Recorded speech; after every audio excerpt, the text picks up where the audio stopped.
Okay, hello. Welcome to the SpiritSide chats. And today is a very auspicious one because let me see if I get this right. It's a full super blue blood moon eclipse, I think. Yeah. In Leo. um, and the wonderful Alexandria actually wrote a wonderful article that we just posted about it, and all that comes with that. And one of the big things that I remember reading and taking from it was, like, last time we had Capricorn, and this time now we're like taking all of what was, and what we discussed in the Capricorn moon was like the kind of planning and establishing the future, what structures and what systems, what things do we want to be doing moving forward in life. And now this moon now takes that structure and now takes it a little bit more internal into our personal life, into our integration and how we're living and acting, and bringing that, all of those plans not only to then what is within us, but then to like fully living it and grounding it and whatnot. So as we always do when we begin these calls, we always start with a meditation, and I would love to invite or open the space. Is there anybody here who has or would like to share a meditation with us today? I can try and go for one for us. Philip would love to have a meditation from you. That'd be great. Sweet. Let's do it. Well, as usual, I think everybody can just go ahead and center themselves in their hearts, and closed or open eyes works. Just start focusing on your breath.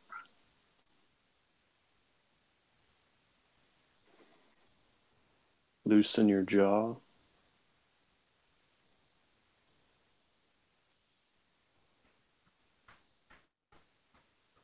Continue to let each breath come in and out slower and deeper.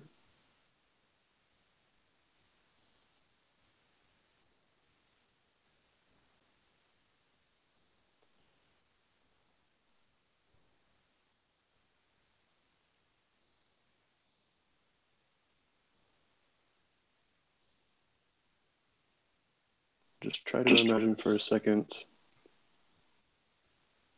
that your breath is like the tide of the ocean.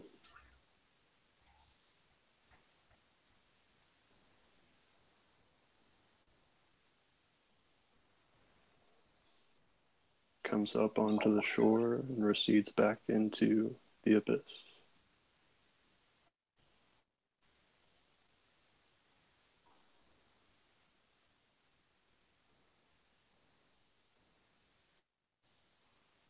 Just as the water dampens the shore, so too does your breath nourish your body.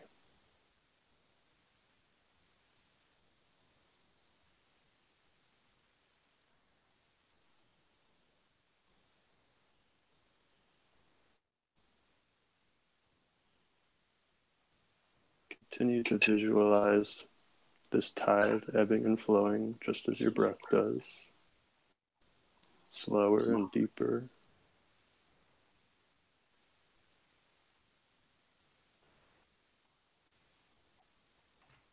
Then begin to meditate on your identity. Think to yourself, who am I?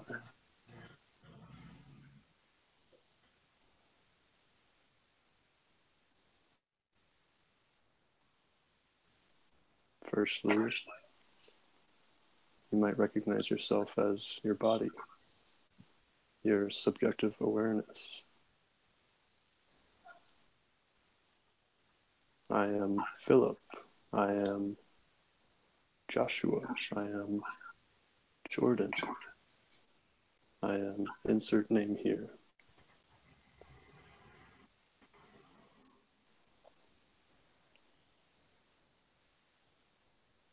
This is like the island.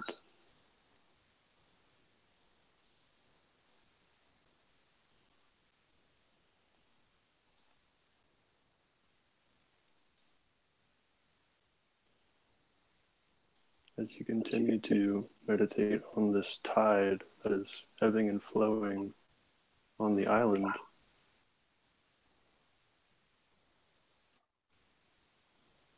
if you look deeper into these waters, this breath of life, you'll realize that your body extends out much further than you previously realized. Beneath the waters,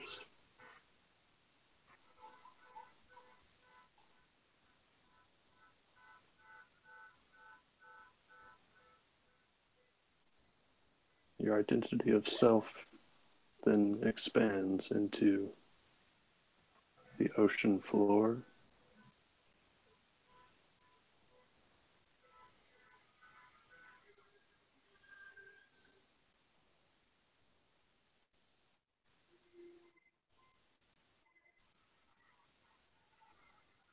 and eventually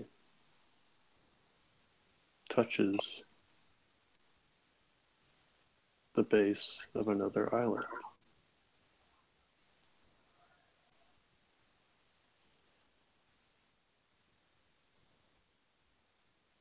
This other island is where my voice is coming from.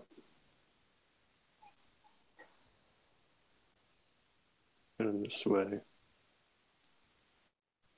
the idea of me and the idea of you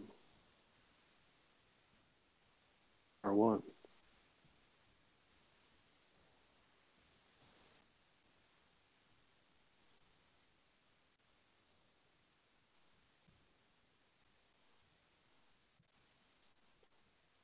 Keeping this in mind, we just continue to focus on the breath, the tide of the ocean, the moon pulling us along.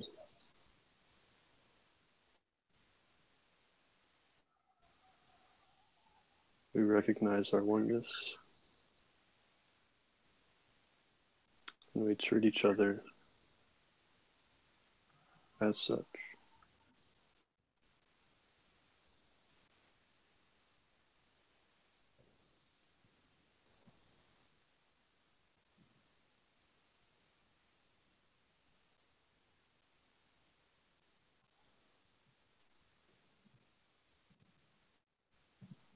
With this awareness, just go ahead and open your eyes whenever you're ready, and realize that you're looking at another reflection of your own self. We can carry this mindset with us wherever we go.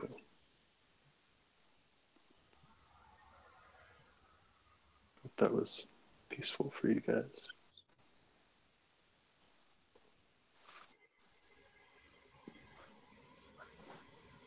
That was fantastic. Thank you so much. Thank you, Philip. For Thank you, sure. Philip. Thank you. Namaste. Thank you. Beautiful. So the theme for today's call is on healthy life and all that comes along with that. We actually have a very special guest with us here today, Brandon from True Living, who actually did an interview with both Aaron and myself over the last couple of weeks.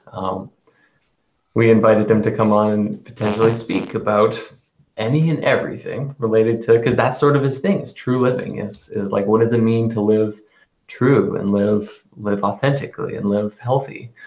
And so, as with all of us, you know, we would love to invite the space to share and learn and see what each of us have picked up and learned about healthy living, so that we may expand our consciousness together as we learn and grow and share.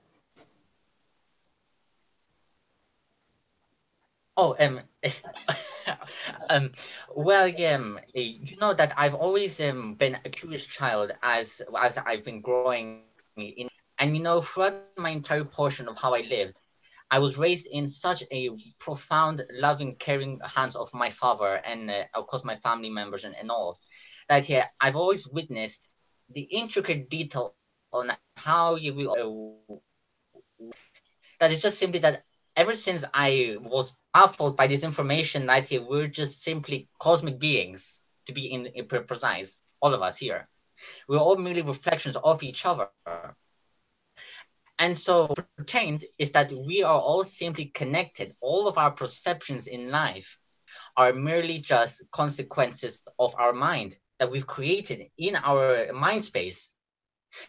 That we're all simply just expanding forward, always changing, always becoming different, always cells in our bodies, always dying out, always becoming new. So my purpose with this channel that I have called True Living, you can check me out anyway.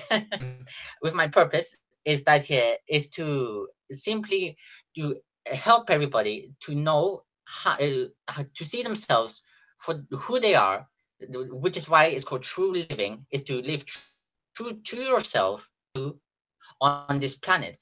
The way to live is the way to be authentic to yourself and who you are on this world. And that's just who I really want to wish to just share with everyone. That's why I as well talk about chakras, meditation, which I'm always and I'm also still learning new things every single day. Which I recently just finished 2 books on this almost finished 2 books, and also the Republic, and also Teal Swan's book, the Sculptor in the Sky, which I think most of you would have read. Teal Swan in the Sky, Sculptor in the Sky. I personally haven't read it, but I know I know Teal, and I've spoken with her a lot, and so I feel as though she's shared with me a lot of what's in the book, but personally I actually haven't gone through it. All right then. And and It's a so good book, just it's nice. really, I just really wanted to just express that authenticity that we all have within us, and that all of our, and I made up even a metaphor for our perceptions, that we are just living in a dream of river, and that river, that water is merely our perception, our belief, because when somebody stops the pursuit of knowledge, of expansion, that becomes their self-controlling belief. So that's where the beliefs come to limit the person. It limits you.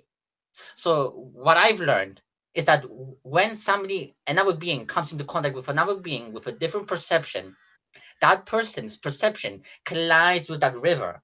Therefore it can either go 2 ways. It can either become all mucky, all dirty because of the conflict of their both contradicting beliefs, or they could just simply come from a space of understanding and a space of philosophical talking, philosophical answering, and saying, okay, you have this belief, let us talk about it, and let us see how our actions are merely connected.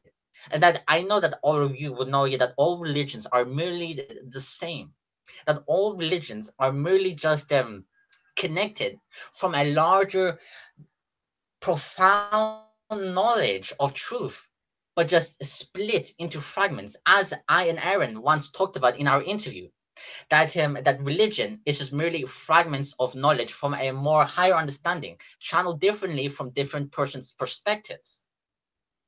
So that's just it. And so that's what I just seek to make change, but also in a way that's not in a way of an egoic space. I understand that the world is perfect, and trust me, from my from the life experience, the portion of it, because I'm still very young, life is super perfect. But I just wish to bring everybody into that awareness and bring everybody to help. So that's why I reach out to connections, and I'm so baffled that I gained this opportunity to speak to Aaron and Jordan through Facebook and Messenger. It was so crazy. I had just a stroke of luck reaching out to these glorious cosmic beings, Jordan and Aaron. I was literally humbled. And that just shows how we can connect with each other through the etheric realm of the internet. Because basically, in essence, the internet is us, is the internal net connecting us to different spaces in life. So that's just, it just baffles me, and that's what I've learned so far, and I just keep on growing as I am. I am Brandon, but I'm also just this body of a shell. I'm portraying Brandon, and I'm always changing. As William Shakespeare once said, we are just actors, just playing stage. We're always just changing, and through that here being authentic, that person's authenticity shines through that mask, the personality that they show to society. Their true personality, it shines through that mask into the reality of life. And therefore, once our light shines strong enough, more people will confident enough to shine their own light. Is to merely start a chain reaction of change, not merely by forcing it, but merely by being the example. By such as I was so, this what I'm talking about, I learned through the one and only Jordan in his channel Change, the one where it begins with the fire pouring. This what I learned was from Jordan himself, what I just spoke about last. That's all. So that's me. I'm Brandon Enriquez Lopez, and I just being humbled to be here. Thank you, everyone. Thank you for sharing. You're so wonderful. That was awesome. Thank you, Brandon. It's really good to have you here and to hear all of that. I'm surprised you said you got that from the Firepoi video. Yes, really I got cool. That when you're wearing a type of pointy hood. Yeah. No, that sweater is right over there. Wow. I mean, that actually, I want to say that's more of a testament to your ability to learn. If you can watch someone spinning fire and take from it spiritual lessons and wisdom, then that shows that your connection, your channel is open. You are open to receive and to bring in information and to. Definitely. Yes, thank you so much. That kind of openness sounds like the definition of healthy living to me. Yeah, I would say so. Totally. I was just going to ask, it's well, if we're able to perceive all of this awareness and this interconnectedness, I thought it was so harmonic and synchronistic, the way that you described all those waters just being different perspectives. I'm that was Phil's meditation earlier, point blank. It was just so good. I was yes, very true. But now bringing it back into the topic of the call is sort of well, how do we embody that? And how do we now take this awareness and really speak our truth and apply it to our lives in this sort of physical reality?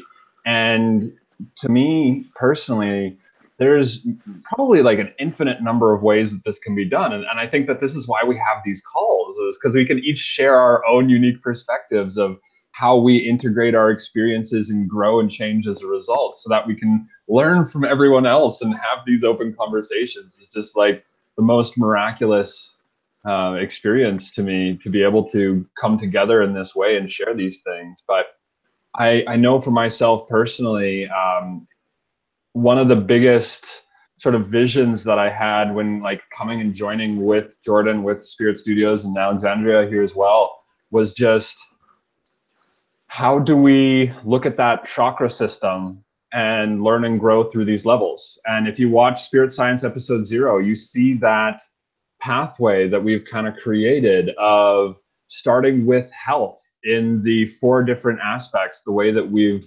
illustrated it being physical health, mental health, emotional health, and spiritual health, all coming together to create a more unified being that we can then go into and really hear each other better and speak and communicate better, to see that truth better, and to know that oneness really comes from an ability to be fully grounded in who we are also as humans, while still immortal souls. And so I look at the importance of, like to take care of our bodies on the physical level, to eat healthy, to exercise appropriately, and to treat our bodies as our temples, being one of the most profound spiritual practices a person can do. And like, there's an infinite number of ways that that could look like. And I think it's probably going to be different for everyone, what it really means to be physically healthy. But to hold the space of viewing that as being extremely important, to know that our bodies are infinitely connected to our higher selves and back, being, again, like a very strong key in our spiritual growth and evolution. To really live healthy incorporates, I think, all of the chakras working together. And so like that's my sense on it. Nice.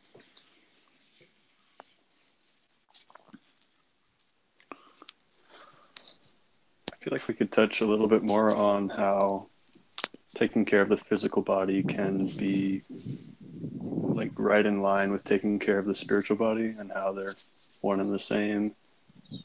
That's something I've thought a bit about. I don't really know the like technicalities of it yet, but like, you know, how the chakra system actually correlates with different organs in the body, and how eating or drinking certain foods and liquids can screw with your pineal gland and all this kind of stuff. And yeah, it's really important how you mentioned exercising. And I think for me, one of the biggest ways that I've worked on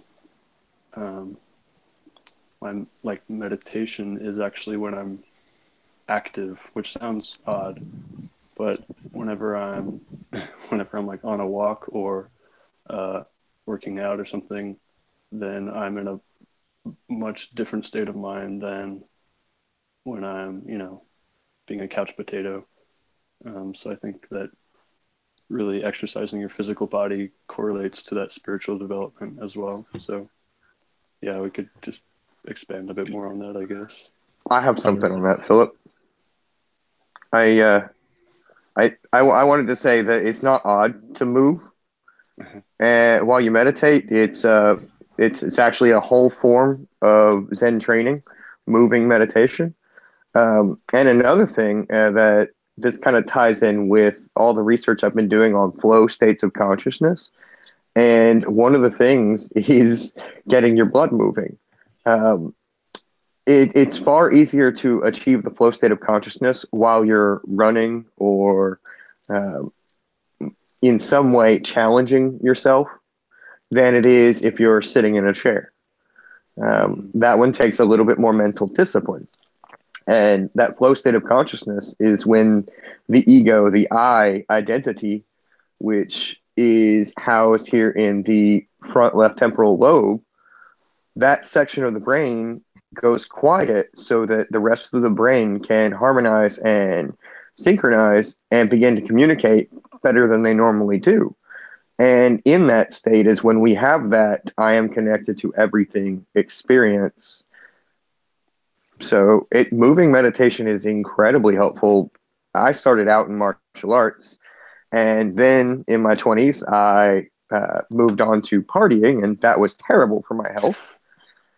And about, I guess it was 2014, my health had gotten so bad that I never admitted that I got to this high of a weight, but I was up to 396 pounds. And I would get short of breath walking down the stairs to go out to my car. And it was a really bad low point for me. And then my gallbladder started to try to shut down. And I don't know if you ever had gallstones, probably not. But if you ever have, you know that eating anything that's not okay with your gallbladder at that point, it very clearly yells with what feels like a knife in your gut. And so it taught me very quickly to start asking my body, is this okay for me to eat? And that simple practice, I believe, is what has led to me now sitting here at, I'm just under 240 pounds, and I've been at this weight for about a year now, yet I keep losing pant sizes. So I'm pretty sure I'm still losing weight. And not only that, but I have more vitality, more energy, and I can run. That's awesome. I'd like to talk about this whole idea of health and nutrition as well. You know, I know we're talking a lot about food, but also it kind of ties into I think with what you were getting into, Philip, and what Brendan spoke about earlier as well about a river. You know, we have foods and liquids, but then you know our air is very important, and the quality of our air is determined by our thoughts. Essentially, you dictate the length of your breath, the quality, the internal processing of the breath, and what emotions you associate with that breath. And you can get into a whole lot more there. But I think it's one of the very important aspects to see your air as the food, it's the life force that you breathe in constantly. It is you, it is us. We're inhaling and exhaling the universe. And so when it comes to health and nutrition, the thoughts and the breath are just as important as the liquids and the solids. Totally. Can I speak on that too? Sure. Well, one of the things that you said, you know, like you're talking about like the quality of the breath dictated by, or the quality of the air dictated by the breath and the mindfulness towards the breathing. And I wanted to speak about also the environment.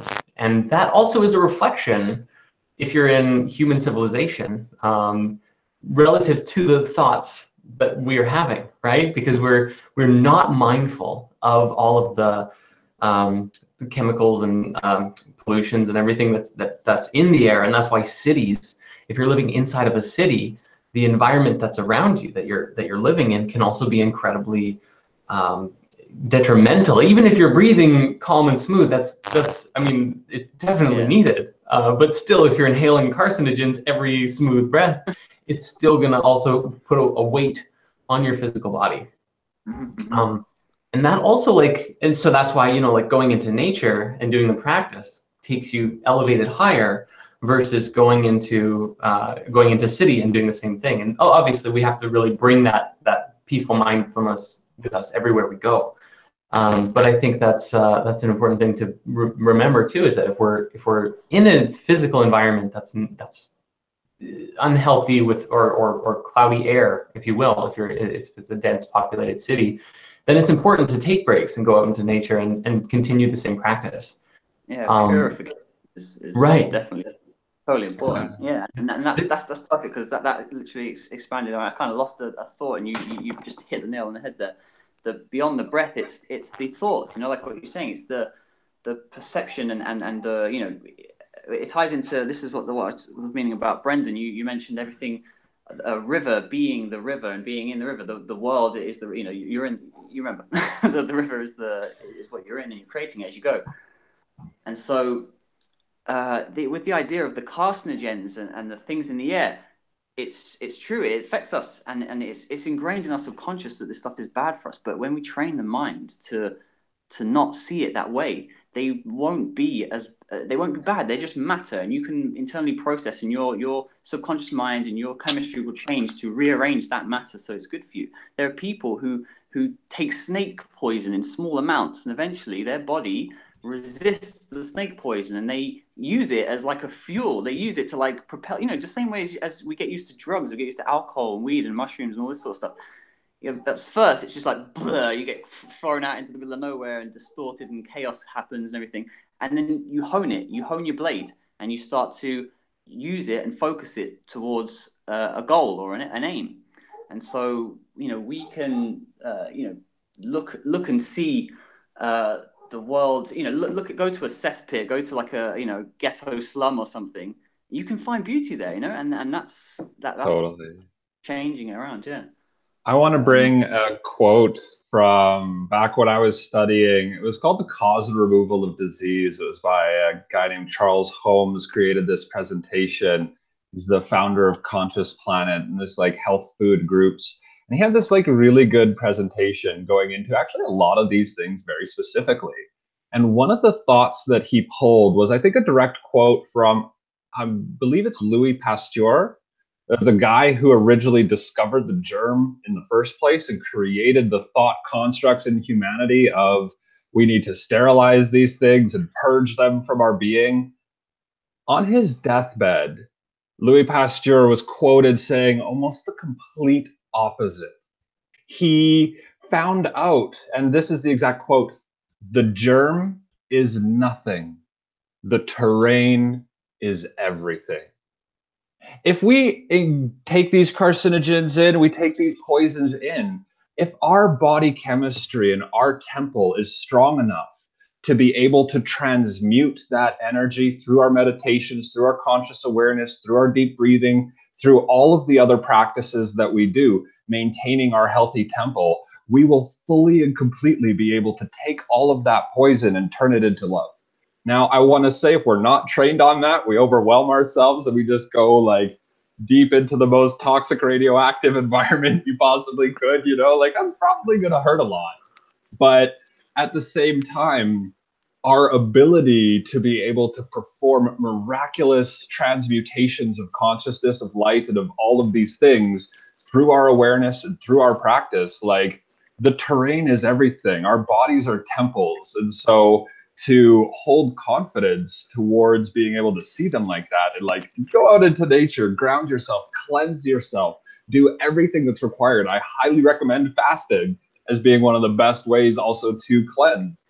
But at the same time, once your body is at a state of health, to be able to maintain that, you can walk through the valley of the shadow of death and fear no evil, right? You can go through the worst cities and just be all like, yeah, I'm breathing in the good air. Maybe there's countless molecules around me that are not super good, but the ones that I'm taking in, I can handle, I can deal with, I can transmute, and I will be able to overcome all of the toxins in that nature through my practice, in my temple.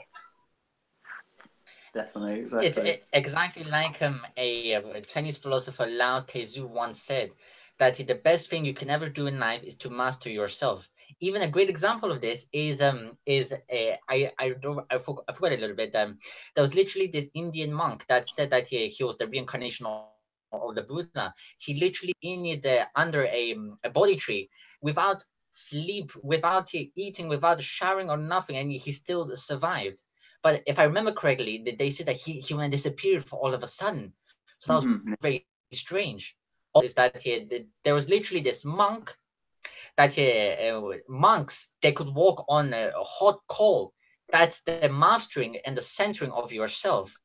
If you master yourself, you can literally do whatever you want. There's the yin and yang of everything. That there's the environmental, and then after there's the internal. So you both have to think of both in and that.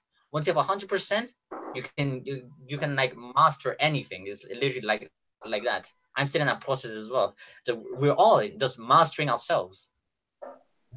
Nothing's impossible. Yeah. Want to give a shout out to Morgan. Thank you for joining us. Hey, Morgan. Hey, how's it going? Hi. You're good? Yeah, I just got out of a meeting, so I just jumped on. I was listening to you guys while other people were talking. Oh, cool. Well, we'll help pump you up with the energy vibing around here. Get you away from that boring meeting vibe. Oh, yeah. Hey, who says meetings have to be boring? Well, he just seemed a bit bored. Like, No, it went on and on. And they can be draining, especially in the business world, in the non-Spirit Studios world. Because if I don't say that, Aaron's gonna be like, "Hey, our meetings are fun."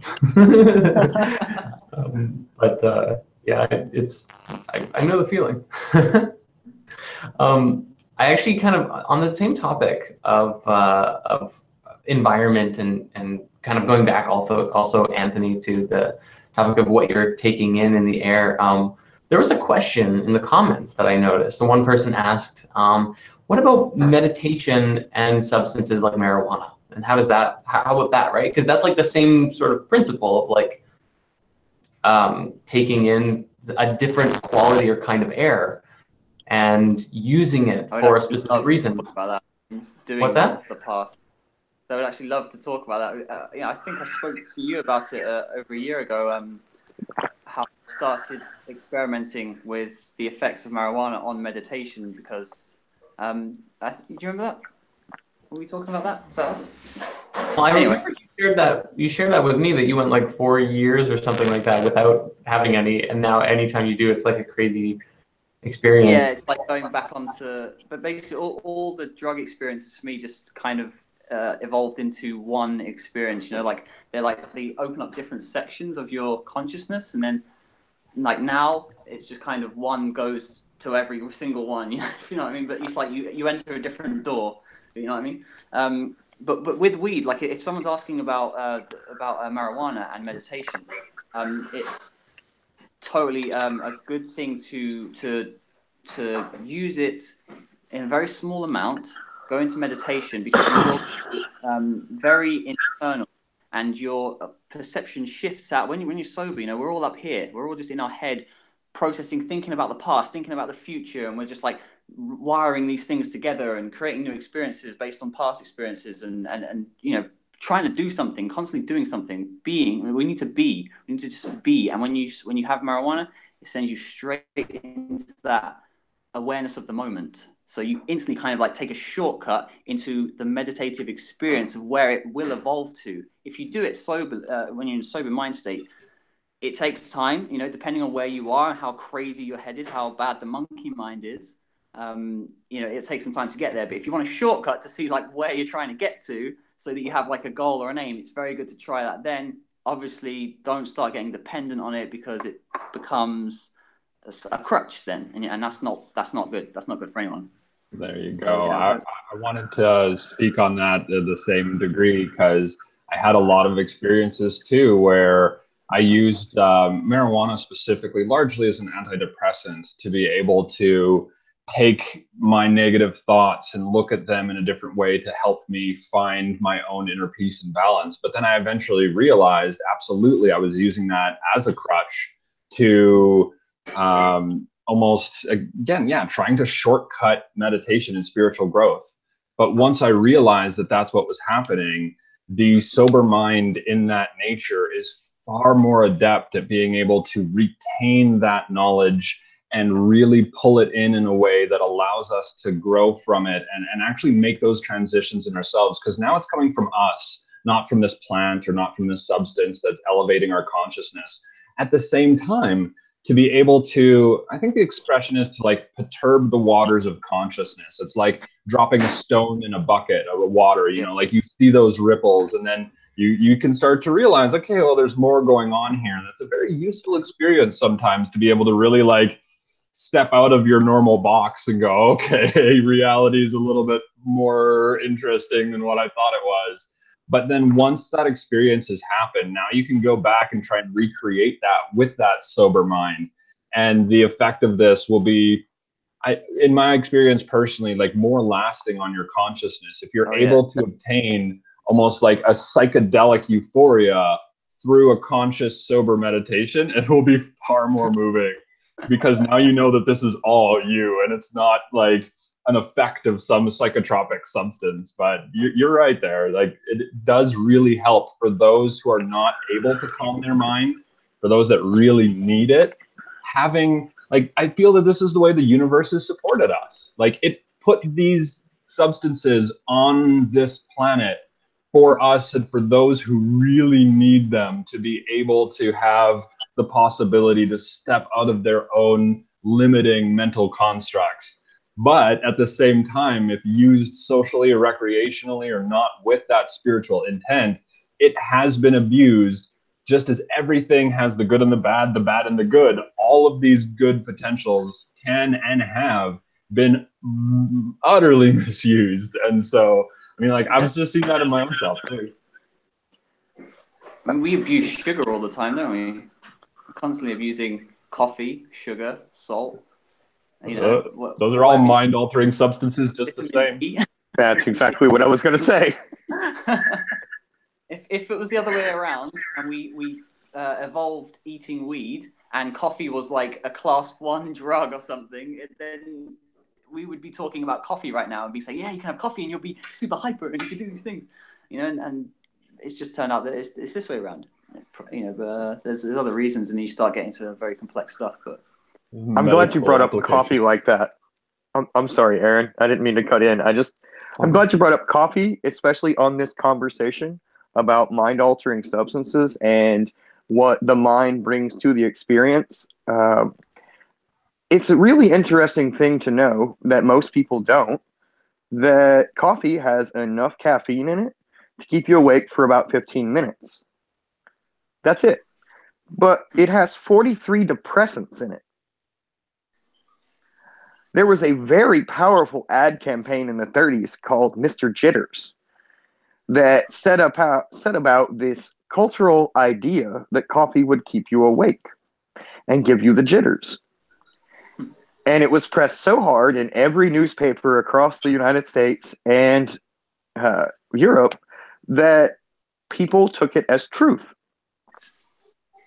And so now we have a lot of people who sit up and they drink coffee and they say, I can't go to sleep, but it's not really the coffee keeping them from going to sleep. At most, the coffee makes them need to stay up long enough to pee because of the diuretic nature. It's the psychosomatic effect. Myself, I began the majority of my studies in, the Toltec method of learning. And that method is reliant on entheogens as the only means to get in touch with nature and to meet these allies that the plants are. And what I liked about that was that it was very clear that this is a tool and it's to be used as a tool. That's what for me. As tools, yeah, that was it. Use them as tools. Totally. Right. It comes down to that intention, right? And I mean, just kind of going back, I just kind of wanted to speak to you on my own personal experiences, like with cannabis and also with coffee, and sugar and pretty much all of these things. Now, with cannabis in particular is an interesting one, just because of what we've done recently. Because I can, like, going back in my life, I can definitely attribute a very large part of my spiritual awakening and growth to the use of cannabis regularly.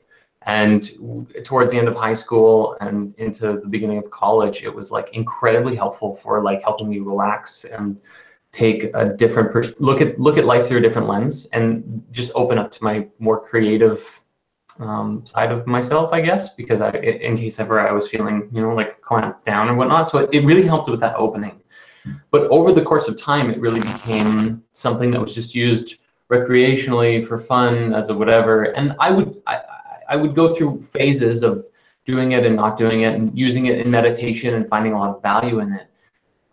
But recently, actually right at the start of this year, Aaron and I made an agreement with each other, not just like an actual like a verbal agreement. We actually like signed a paper that was like, as directors of Spirit Studios, we're not going to participate in any recreational substances. Oh, it looks like Aaron's like pulling out the paper right there.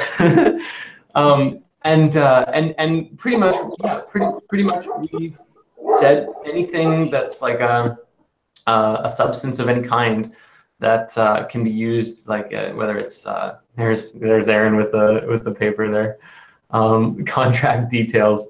So it, like, and it covers a couple things like recreational drug use,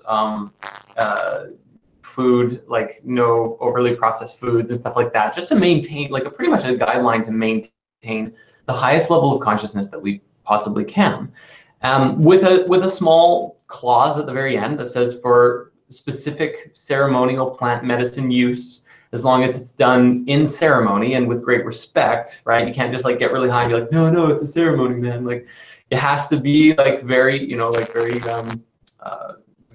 ceremonious in nature. We just abstain from any of that, like alcohol as well, of course.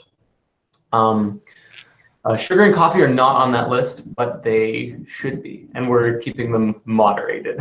There can be amendments. One thing at a time, right, Aaron? Yeah. Science institution. But that was just kind of for us. And now I've personally, like, this has been 1 month without using any of these substances or anything like that. And in my own meditations and my own experiences, I've definitely felt a big shift just in the level of clarity and the level of what I was experiencing and what I'm capable of experiencing. And it's been a really comfortable place to be at. And I almost experience it sort of like, because let's say cannabis or alcohol, like will keep you vibrating at a certain level. Like let's say alcohol vibrates down here, cannabis vibrates up here, right? And like if you're growing up and you're like kicked to the curb and you're vibrating down here, cannabis will like lift you up to it, and that's excellent.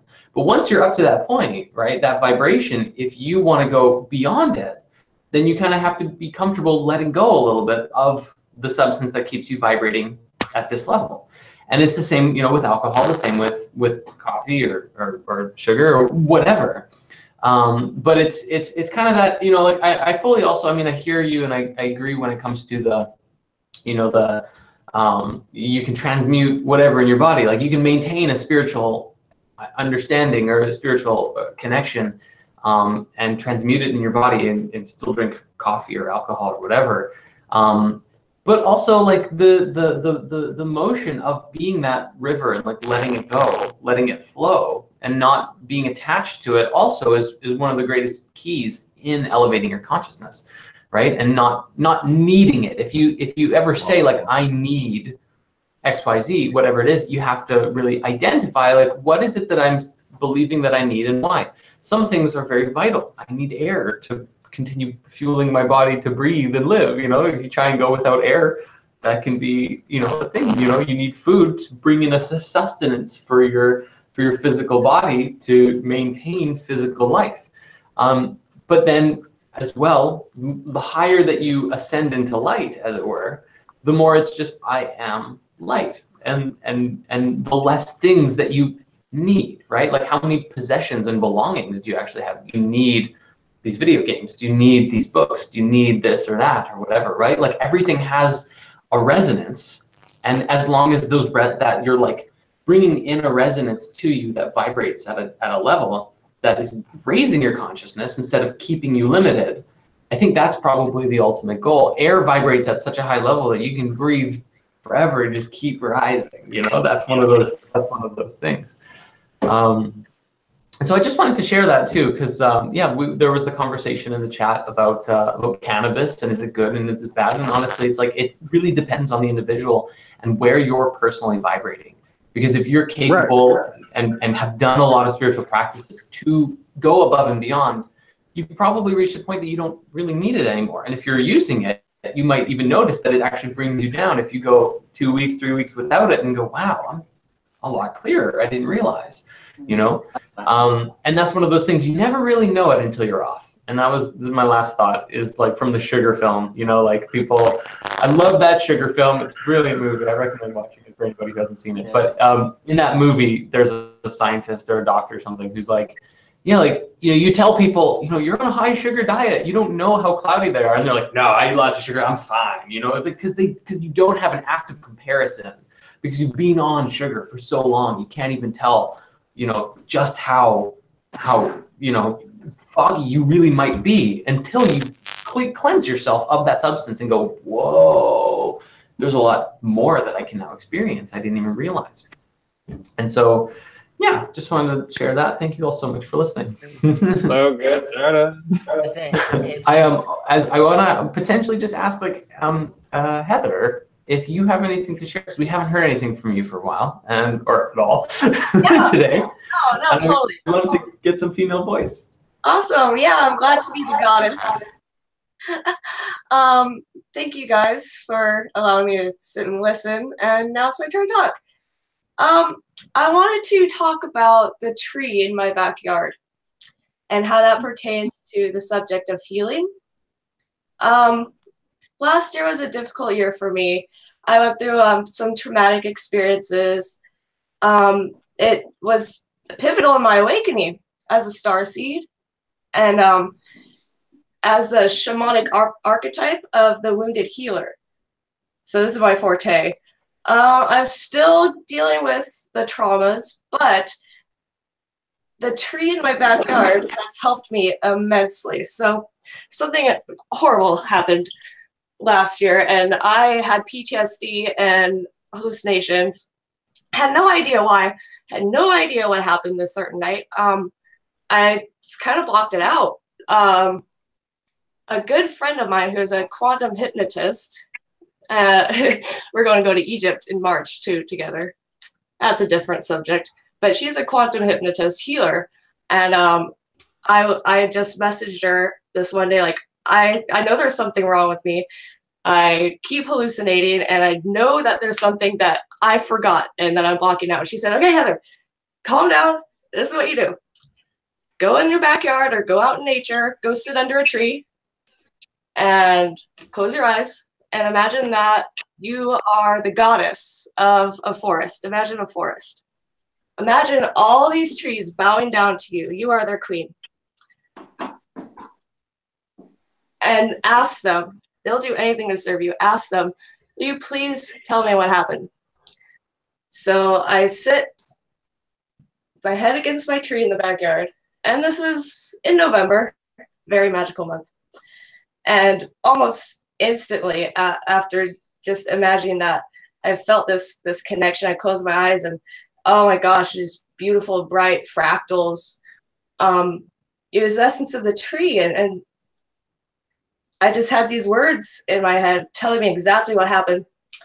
And I'm not going to explain it, but it was awful. And I purged it out. I literally purged it out. I was coughing and like shaking off just negativity.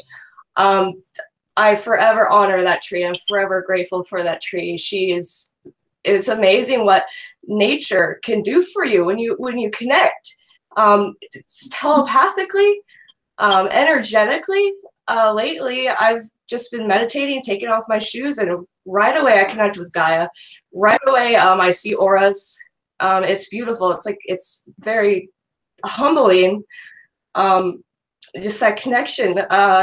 Yeah, hear it from me. I met this druid, and he during the wolf moon, he helped me heal, and he showed me how to honor nature. And I'll tell you right now, during the full moon, I was able to think to the clouds and say, can you go down a little and move down? And the clouds would move down where I'd think. I'm telling you, I connected so deeply with nature that we danced together.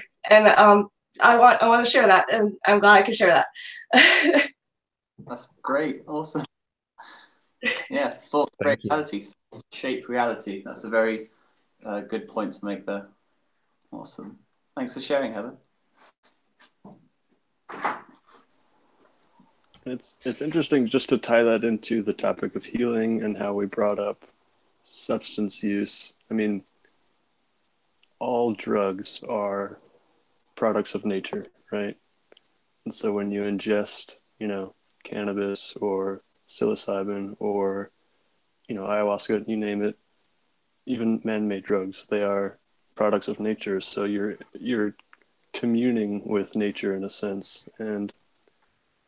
But obviously that's sort of, it's not always necessary. You can, like you just showed and illustrated, you can just sit and be in your natural state and communicate telepathically with Mother Nature. But I feel like we've kind of rehashed this over and over again, but if I could touch on cannabis, I'm probably very much on the same page as you, Jordan. I sort of used it all throughout my childhood, and it very much improved my spirituality. I don't know who I would be if I wasn't a pothead, basically. But then there's this aspect of it that is very much a crutch. And, they say that cannabis isn't habit forming, it's not addictive, and I just don't agree with that at all. I think it's very much habit forming, and it was addictive for me. But so the key point that I've come to now is this ritualization of it and extreme moderation. Like, I've probably smoked weed twice in the past 8 months or something. And, I think that's the way nature wants it to be. Because keep in mind, you're burning Mother Nature when you smoke weed. It's like there's a yin and yang where it's like death brings new life, and it's pretty profound. But so yeah, moderation is key, and just like you were mentioning, Jordan, it kind of use it to the extent that it elevates you to a new awareness, and then try to taper off and integrate that into your normal consciousness without the use of drugs, and then you'll be using it in the way that Mother Nature intended you to use it. So I love what you had to say, though, Heather. That's really cool. Like connection with the trees. It's something not a lot of people get. Totally. I want to again just totally honor the presence that you brought, Heather, to this call, and bringing us again back around full circle to just appreciating that connection with that goddess that exists really within all of us, and to be able to balance our own energies internally, and to keep that space and to have that relationship, as the moon indicates, with that planet. Like, we're all so infinitely connected. Absolutely. This moon has a lot to do with connecting your feminine and your masculine side. So I like, if most of you really have it, to give it a go and just try to, make that communion, that internal communion. You don't need to look outward, look inward. Because you are one, you are whole. It's quite beautiful. It truly is. I love that you said that. That is right in line with where I was going. I wanted to touch on the contract Aaron and Jordan had signed, and that last little bit that you were talking about there, Philip, about habit forming and addictive. And in my own studies, I've been really looking at the origin of consciousness. The prevailing theory for the longest time has been biological psychology, in that you are a result of your genes. Quantum psychology, on the other hand, posits that your consciousness is a waveform that interacts with your genes. And so it comes down to that very statement you just said, Heather. Do you look at reality from the inside out or from the outside in? And I think that's very much the real key. Is habits and addiction are a product of consciousness. They are a product of a choice repeated, but due to a belief in a need for it for one reason or another. And in the old days, the word religion, its root, religio in Latin, means to bind. And so the purpose of religion was, in fact, a contract with yourself for a healthier way to live. Nice. That's interesting. That's really cool. Brandon, I feel you've been wanting to say something for a long time. I've heard you speak up a couple times here. Just want to let you have that space. Oh yeah, all I wanted to do was like bringing it back a little bit to like the conversation of cannabis, like with all sorts of like and all sorts of things like games, video games, other things that people might get addicted to. That if every single things that you ever have owned I've learned and I remembered that are a part of your evolution in life, and that when it has helped you, it will leave your perception of life. Like it will start to leave, because it has already helped you grow in life. Like, let's say you needed something very funny, like a video game, like because you needed that to grow in order like to feel some type of entertainment, some type of relaxation of like in a different world. Now that has served its purpose, and now you just let it go. And also, and the other thing I wanted to say as well, that here about the hard traumas here, and such as yourself. What is your name? Sorry, the woman with the blonde hair, the woman. I am Heather. Heather. Heather. Oh, okay. It's such as Heather said it. With her experiences of trauma, that she went through a really bad experience. That what I've learned is that that's a form of spirituality 101. That's embracing first the light, being so happy, and then after first you will go down a wavelength and going into 2.0.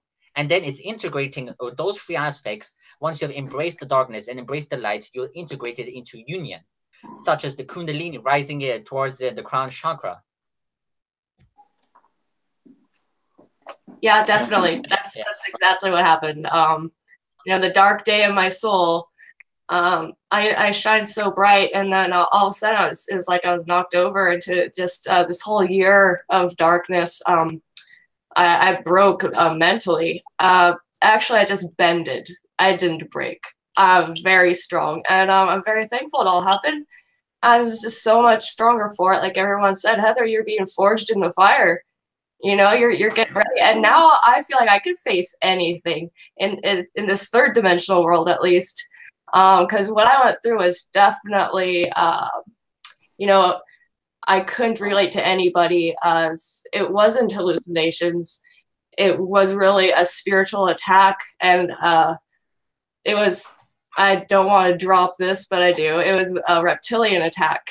I saw them. They came into my home, invaded. I found this out. It was affirmed last night, actually. So now I don't have this sense of wonder, like, what happened? It's because now I know it really was what I was telling people, like, there's reptilians, dude.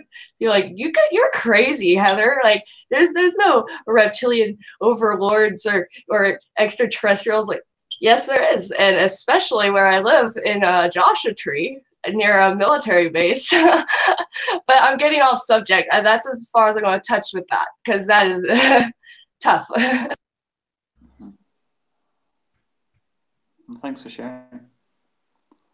It does sound like you've had a rough time, and I'm sure as people can relate, we've all been through very tough times, and when you speak about them, you let go. So thanks for speaking about it, and hope that you can recover swiftly and learn and grow from it. We send our love. Well, if we're looking, oh yeah, please, no, please. I was just going to throw in to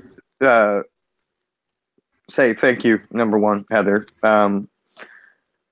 That I totally understand that feeling of, people say it's real or it's not real, and the deal is everything I see, everything I experience happens inside me. So whether it's real for someone else or not doesn't really matter. What matters is whether it's real for me. And like I was telling you just last week, I had a very powerful experience during the dark moon, and I had a dream where I was being attacked and then fighting with this inky darkness that had tentacles of darkness that ended in claws. And during this fight, I decided to stop fighting it and instead just show it love, no matter what it did to me. And so I ran towards the heart of the darkness and I hugged it and I refused to let go, only loving it, no matter what. And its claws ripped into my back. And then I woke up the next morning and I thought, my back pain was just from sleeping funny. But then I stood up and went to walk to another room, and my wife shrieked and said, "Oh my God, what happened to your back?" And it was covered in scratches. And I mean, these were thin and deep slashes into my back in places that I couldn't reach, not with my hands. And so it comes down to, you're right. It's very much you create your personal reality. You choose your vibration and what you experience, and your body will reflect that, I think. Well, what blew my mind was you told me what had happened right after I told you about my dream that same night. And I was with my family. It was dark. I knew something was up. And, you know, the little shadow beings, they were getting controlled by this, like, reptilian demon. And I was getting scratches on my back as well. And it blows my mind. It was real for me. And it also happened to you. We shared that experience. And it just makes it even more just real to me, you know? And we're not doing it alone. We are. It totally is real. If you want to look for any kind of scientific backing for that, look at Masaru Emoto and the work he did with the cryogenic freezing of crystals, water turning into crystals, focusing intention. Yeah, Josh is holding up the book there, I think. You have people focusing intentions on certain trays in controlled environments, different rooms, and you have them being frozen instantly with the special method. They freeze instantly. And you look under the microscope, the ones that have the feelings of intention, love, or even just Beethoven or classical music being played to them have these beautiful crystals forming in the under the microscope. If you do the opposite and you send your hate, aggression, and chaotic, you play like death metal music and stuff to it like that, then you get this broken down, chaotic looking pattern, like petrol or sludge. When petrol meets water, it looks like that. So, and he's done that. He's even done an experiment where he spoke to a jar of rice every morning. He would wake up, and to one jar of rice he said, "I love you." One he would ignore. One he said, "I hate you to." And after the month, the first jar that he said, "I love you to," was still white, fermenting and fine. The other one was a bit rotten, and the one he said, "I hate you to," was completely putrid, black. It was just disgusting. And there's so many more. Like I could talk about it for ages, but there's proof all around if you just look for it. And there's people who will say, "No, it's just your thoughts, your ideas. Don't say this. It's rubbish. It's conspiracy and bullshit, whatever." There's stuff out there. We need to start finding that and putting it out to those people who are just coming from a scientific basis. We've got the spiritual backing to point towards the door and say, "That's where you need to go." And here's the science to get you off your flipping high horse and come over. Well, I think the biggest problem there is the issue of scientism versus scientists. Yeah. Dogmatic belief in old worldviews isn't science, but it is what has ruled the academic community for the last, forever. And, there are scientists who are genuinely out there working against that and providing that evidence, such as Rupert Sheldrake and many others. Mm-hmm. I also just want to say a story that as Anthony once said as well, that if you play heavy rock metal onto a piece of rice and that it combines its wavelength with the rest of negative intention and becomes very putrid. I even made this in my head. It was like some type of example.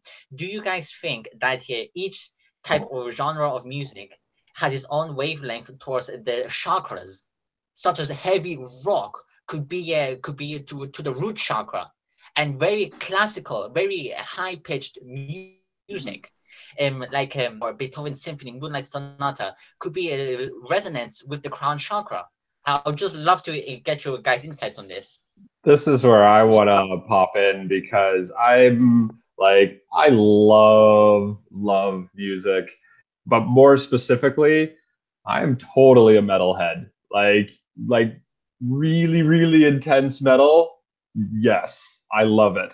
But the thing is just as there is in every genre, there is good and bad intentions behind the music. And I feel like that's one of the biggest things. Like if you were pulling music, we'll say from the metal genre, that was done from an unconscious composer, a person who was just angry and malice. And believe me, there's a lot of that within that genre.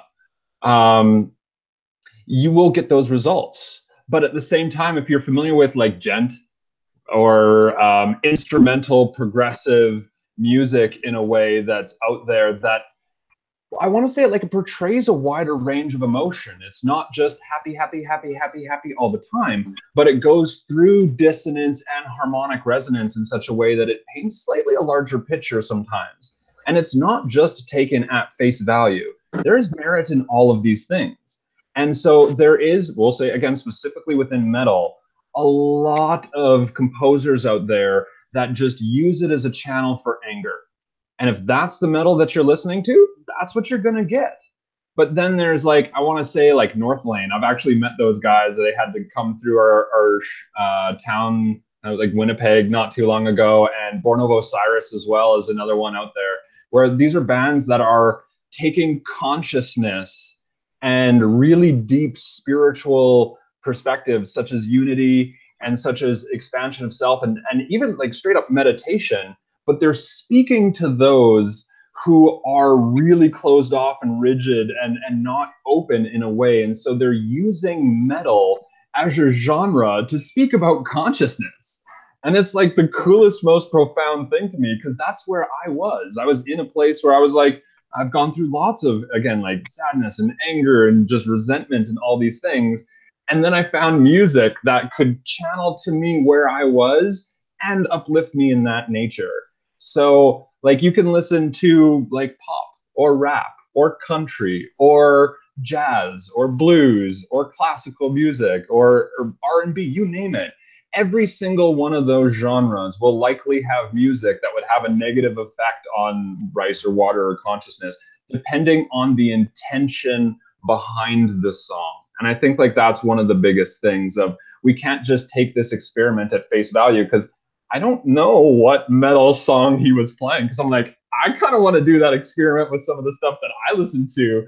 I bet you anything I could play metal music to a jar of rice if it's the right type of music, the right composer, the right intention behind it, and have that positive effect. Because it really does depend on the vibration behind the music. So you're absolutely right. Like, I feel each music has its own harmonic wave.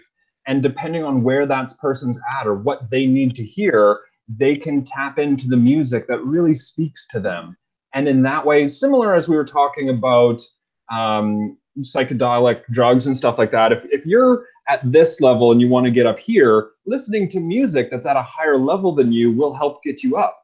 But once you get to that level, there's a chance that like continuing to repeat the same thoughts or not expanding in that nature might keep you at that resonance. So it's about being open and being able to find other genres or expand beyond that. Because really, I feel like music, again, is one of the most fundamental ways, or like the universal language, similar to math, actually, that we all can communicate with, that's just able to express emotions and intentions at just the deepest level. And so I want to say within metal, you could be listening to the highest level of consciousness metal and just continuously expand your consciousness. Or you could be listening to just like Meshuggah Bleed or something like that and just like getting right down into it. But it depends on what you want to do. Hey, Aaron, I wanted to ask, can you share some of your metal music with me later? Oh, I would be happy to. All right. Thank you.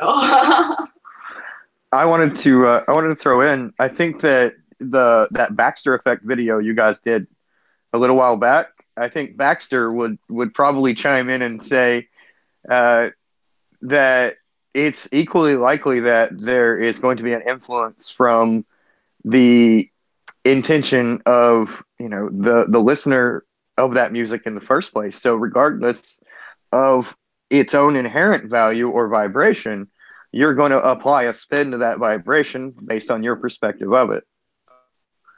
And I would also throw out Dragon Force, in my opinion. Definitely a high vibe. Love Dragon Force.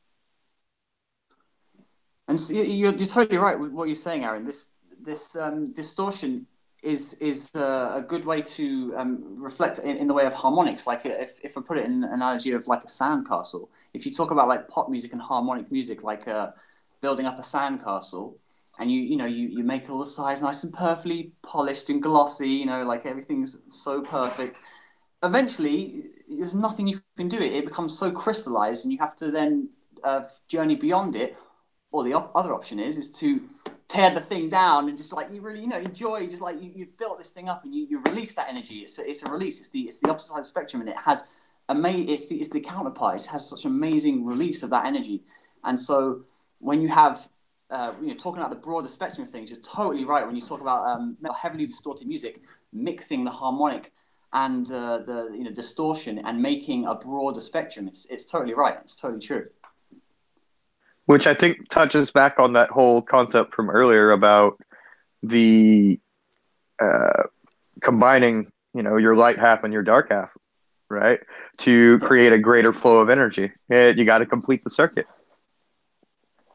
Mm-hmm. Yeah, you can't just go off in the happy world or the positive forever. That's what a lot of people don't want to do. They want to go positive and just stay positive. And you can do that, but you're going to then end up probably piercing through to the other side because you're going to be trying to hone yourself so much that you become self-absorbed or you pursue two directions on that. Focus. What happens? I'm sorry. I was going to say you're right online. What happens when a wave only crests a tsunami? That's what happens. Eventually, the trough comes. That's a very good way to put it. Yeah. Yeah, I mean, we learn through variable experiences. I want to take from Mahajriya just a concept of discovering love by finding out what is not love. It's sort of like we have these ranges of perspectives and experiences, the highs and the lows, and they all paint the most beautiful picture. We couldn't have art or anything like that if we didn't have the full spectrum of colors, the whites and the blacks, It's the full rainbow and everything else in it that really helps create this planet to be magnificent.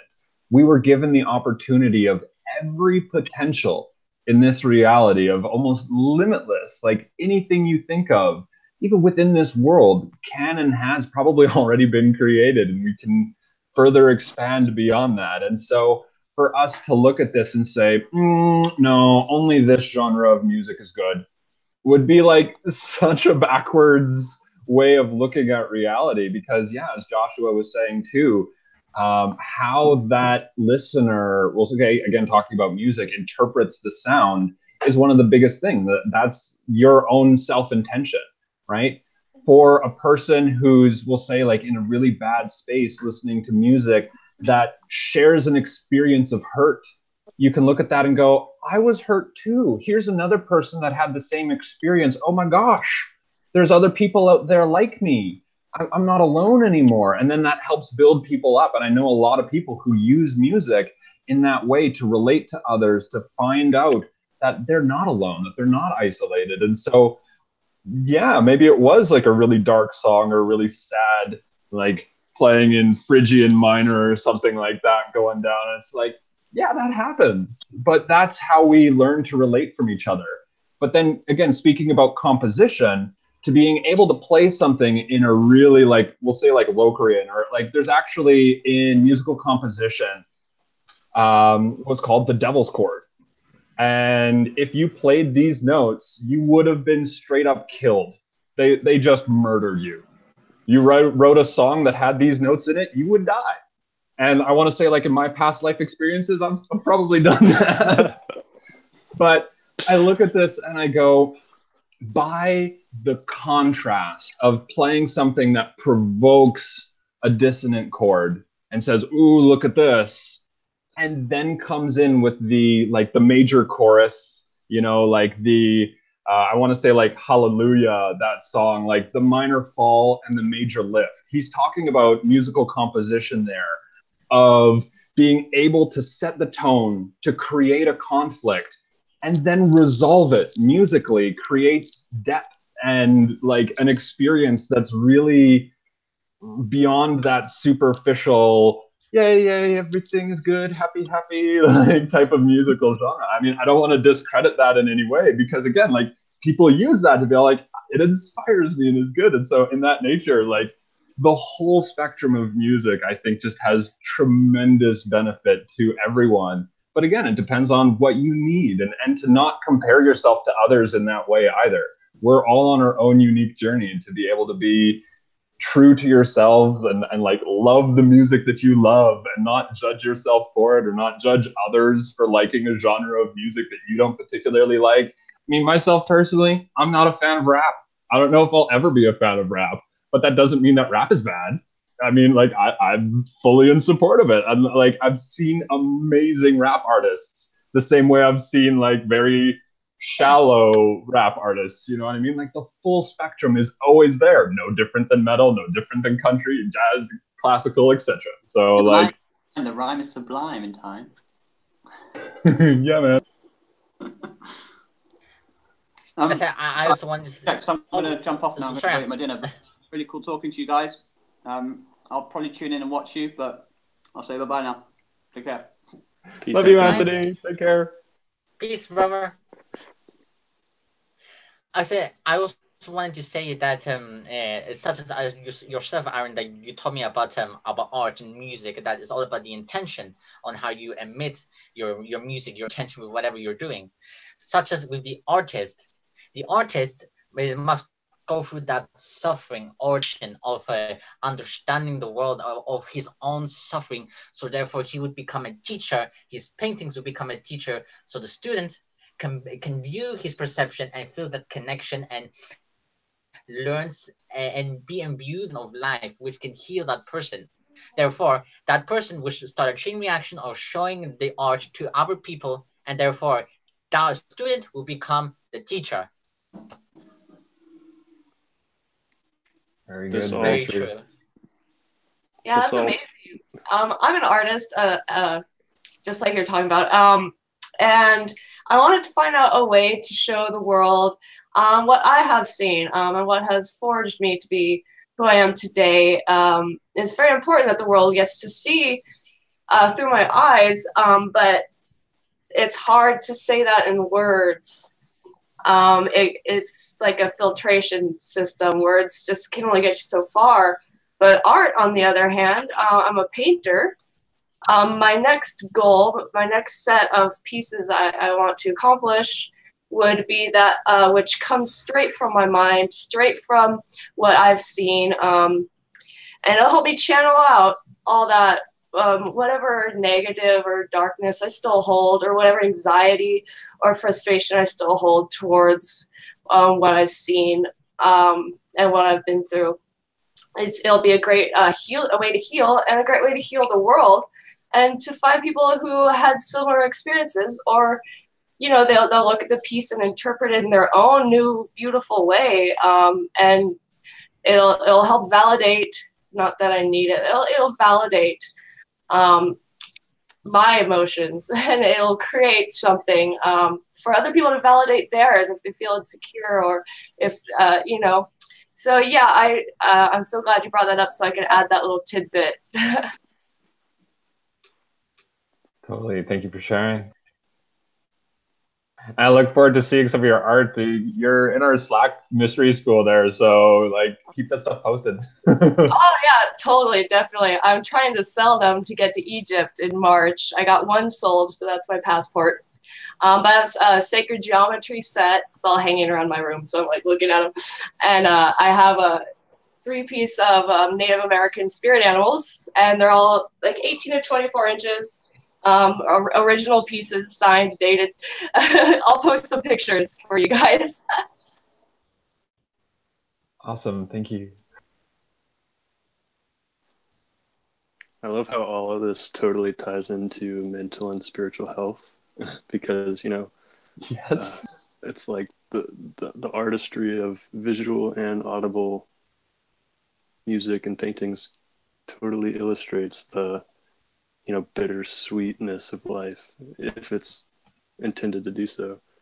And I've always thought of music as like chaos and order together, because a drummer, when he bangs his cymbal, that's like complete chaos, but in the right rhythm, it has its place, right? And it has a very specific place within the whole symphony. So yeah, this totally ties into spiritual and mental health, like being able to go through those ebbs and maintain sanity throughout it all, I guess. So good. I also just like once just is one last thing that it's just so beautiful having all of us here. Like I feel like this is how the world should be run in essence. Like having different perceptions, people's collective mind field. It shouldn't be just one person. It should be like, let's say, a council of people sharing their experiences, sharing their knowledge and what they should do in the world through connecting themselves to other people on the earth. We can make a collective conscious decision as all of us as a community. I call all of you the spirit council. Yeah, I look at that and go, the world needs democracy. Like, there's no one person or even a council of people that could ever represent anyone fully and completely. Like, I'm very dissatisfied with the state of what we call democracy. I've voted since I was 18 and been able to do so, and have never once had a politician actually represent my point of view, ever. And we have the technology now to be able to create systems where everyone would be able to vote on their mobile devices in real time and have that not be difficult to create a real, true democracy for the first time, like the planet has never seen before. And so it's coming. And I feel like just people being able to communicate and trust each other and to work together is really like the first steps in this. And it's going to take a lot of work and there will be growing pains, but holding the intention of we can solve it. Can we do it? Yes, we can. Like, that's what's going to allow it to happen. If we're discouraged about the state of the world or like, oh, these politicians will never fix my problems. Well, yeah, of course they won't. And so like we have to be able to empower ourselves to be able to make those changes and really create dramatic change in the world. And again, like, force creates resistance, right? So if we try and push our own agenda or our own like political party in this way, like there's going to be a lot of chaos that will come from that. So right now I feel like we're just refining the approach of being able to move forward with love and confidence, to embody, you know, that masculine vigor, but that female support and compassion and empathy towards everything. Like it has to be both. And our society right now is very one-sided and it's very dogmatic and very controlled from the top. And that has got to go through a complete flip.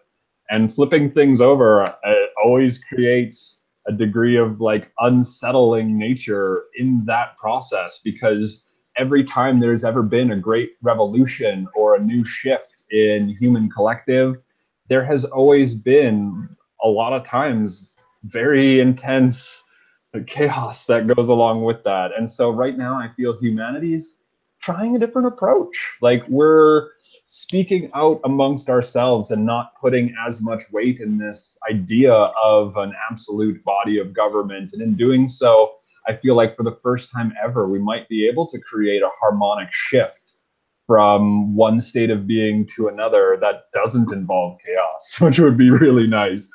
And so, like, can we do it? Yes, we can. So it's coming.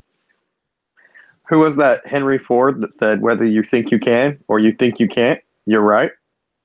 You're right. Yes, we can. Believe it. I wanted to add in something. I forgot to say this earlier about when we're talking about healthy eating and all of that. I'd mentioned that I started a practice of asking myself, does my body want this? Will this make me feel good? So I use energy testing. My favorite method is just to link my fingers together and then ask the question. And if I can pull through, that's a no. If I can't, then it's a strong yes, that's good for me.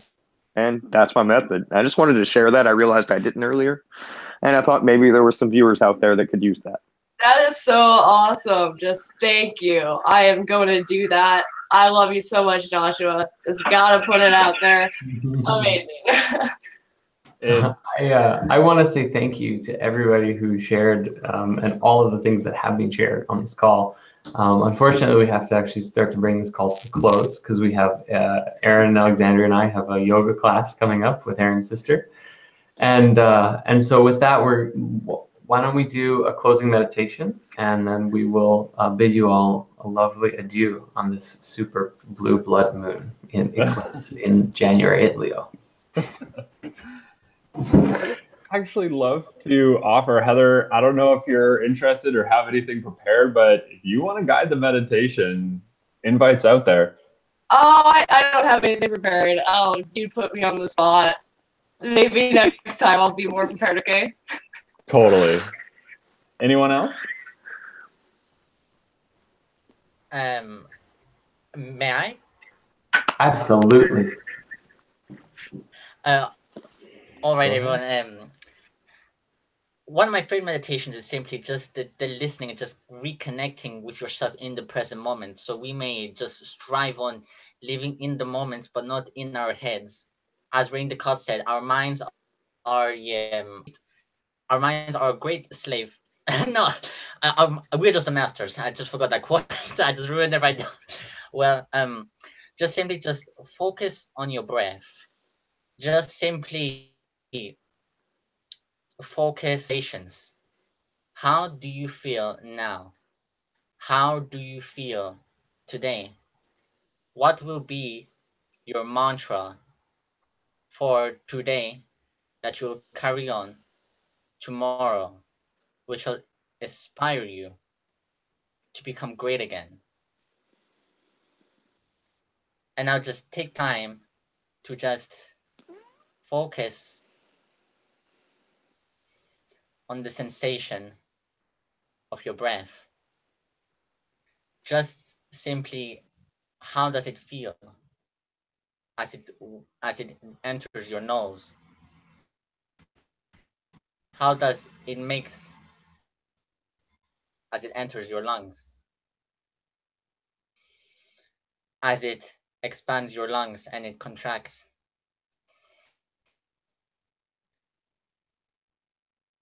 Just become you're feeling right now. Become just super aware. Just merely just focus. And if a thought appears, just pass. Like the clouds that pass your home every single day. Just merely watch it go by. Now, just watching it go by. Just be fully present with yourself right now. Where are you? Wow. Just take a minute to just set an intention. What are your intentions after this call? Will it be love? Will it be something aspiring for you to do for somebody else? Just merely become focused on everything, on who you are. Now just take a minute to just become aware of everything.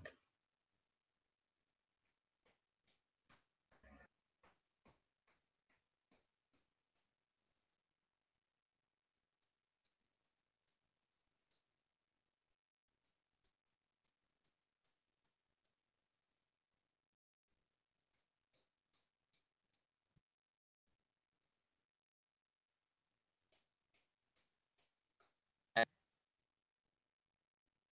just merely accept your both negative and positive that we discussed today on this chat. And when you're ready, just slowly open up your eyes, but with the intentions when you open your eyes. With every single lift that you try to take with your eyes, just become aware on the sensation on every frames, like a stop motion movie.